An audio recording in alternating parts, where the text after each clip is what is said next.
ఐటీలో ఎంట్రీ కావాలా? Training software engineer గా అజా కోడింగ్ ట్యూటర్ లో 2 వీక్స్ ట్రయల్ పీరియడ్ లో వెంటనే చేరండి. తుఫాను ఏపీపై పెను ప్రభావం చూపే అవకాశం కనిపిస్తోంది. ఏపీలోని కొన్ని జిల్లాల్లో ఫ్లాష్ ఫ్లడ్స్ రావచ్చని, ప్రజలు అప్రమత్తంగా ఉండాలని అధికారులు హెచ్చరికలు జారీ చేశారు. తిరుపతి నుంచి కొన్ని విమాన సర్వీసులు కూడా రద్దు చేశారు. ఏపీలోని పోర్టులను అప్రమత్తం చేశారు. మత్స్యకారులను వేటకు వెళ్లొద్దని, పర్యాటకులు సముద్ర తీరానికి వెళ్లకూడదని హెచ్చరించారు. ఫెంజల్ తుఫాన్ గురించి మరింత సమాచారం తెలుసుకుందాం.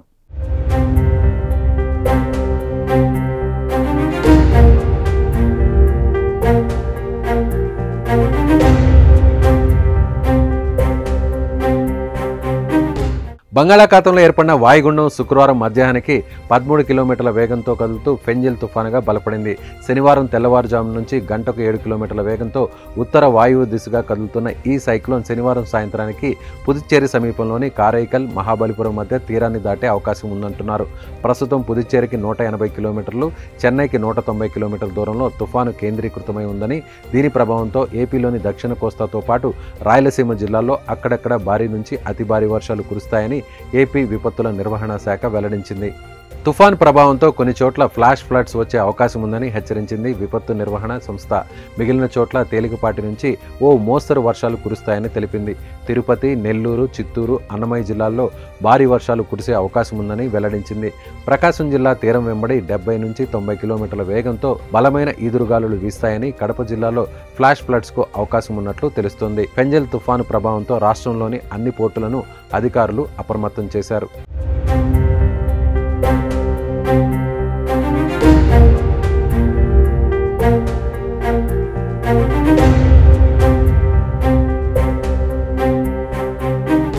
కృష్ణపట్నం పోర్టులో 6వ నంబర్ ప్రమాద హెచ్చరిక జారీ చేయగా, గంగవరం, విశాఖపట్నం, మచిలీపట్నం, నిజాంపట్నం, కాకినాడ పోర్టుల్లో డిస్టెన్స్ వార్నింగ్ సిగ్నల్ 2ను జారీ చేశారు. కళింగపట్నం, భీమునిపట్నం పోర్టులో అప్రమత్తంగా ఉండాలని వాతావరణ శాఖ అధికారులు హెచ్చరించారు. తుఫాను ప్రభావంతో సముద్రం అల్లకల్లోలంగా ఉంటుందని, మత్స్యకారులు వేటకు వెళ్లొద్దని వాతావరణ శాఖ అధికారులు తెలిపారు. అలలు 3 మీటర్ల వరకు ఎగిసిపడే అవకాశం ఉన్నందున సందర్శకులు సముద్ర తీరానికి వెళ్లొద్దని సూచించారు. దక్షిణ కోస్తాలో తీరం వెంబడి గంటకు 80 కిలోమీటర్ల వేగంతోనూ, ఉత్తర కోస్తాలో 60 కిలోమీటర్ల వేగంతో బలమైన గాలులు వీస్తాయని అధికారులు చెబుతున్నారు. తుఫాను కారణంగా తిరుపతి జిల్లాలో శుక్రవారం రాత్రి నుంచి ఈదురుగాలులతో కూడిన వర్షం కురుస్తోంది. తిరుపతి ఎయిర్పోర్ట్లో 4 విమాన సర్వీసులను రద్దు చేశారు.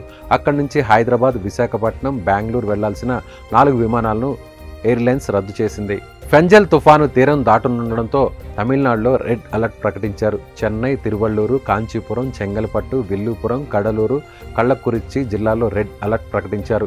ఈ జిల్లాల్లో 21 సెంటీమీటర్ల వర్షం కురిసే అవకాశం ఉందని ఐఎండీ అధికారులు తెలిపారు.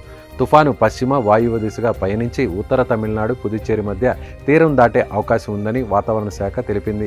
ఫెంజల్ తుఫాను కారణంగా చెన్నై, తిరువళ్లూరు, కాంచీపురం, చెంగల్పట్టు, విల్లుపురం, కళ్ళకురిచ్చి, కడలూరు జిల్లాలతో పాటు పుదువాయిలోని కొన్ని చోట్ల భారీ నుంచి అతి భారీ వర్షాలు కురిసే అవకాశం ఉందని చెన్నైలోని జోనల్ వాతావరణ కేంద్రం విడుదల చేసిన ప్రకటనలో తెలిపింది. దీంతో చెన్నై సహా తిరువళ్లూరు, కాంచీపురం, చెంగల్పట్టు జిల్లాల్లో స్కూల్స్, కాలేజీలకు సెలవు ప్రకటించారు. Fengal తుఫానుపై CM Chandrababu Naidu review చేశారు.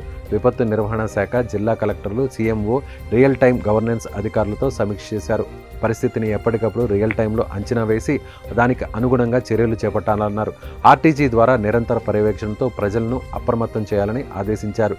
అన్ని స్థాయిల్లో వాట్సాప్ గ్రూపులు ఏర్పాటు చేసుకుని పూర్తి సమన్వయంతో పనిచేయాలని సూచించారు. తుఫాన్ ప్రభావిత జిల్లాల్లో అధికారులు డిజాస్టర్ టీంను సిద్ధంగా ఉంచుకోవాలన్నారు. ఆస్తి, ప్రాణ నష్ట నివారణకు ముందు నుంచే జాగ్రత్త చర్యలు తీసుకోవాలన్న సీఎం సహాయక చర్యలు, పునరావాస కార్యక్రమాలకు సమాయత్తం కావాలని జిల్లా కలెక్టర్లకు ఆదేశాలు జారీ చేశారు. తుఫాన్పై ధాన్యం రైతులు ఆందోళనగా ఉన్నారని, నిర్దిష్టమైన సమాచారాన్ని ఎప్పటికప్పుడు అందించాలని సీఎం అప్రమత్తం చేశారు.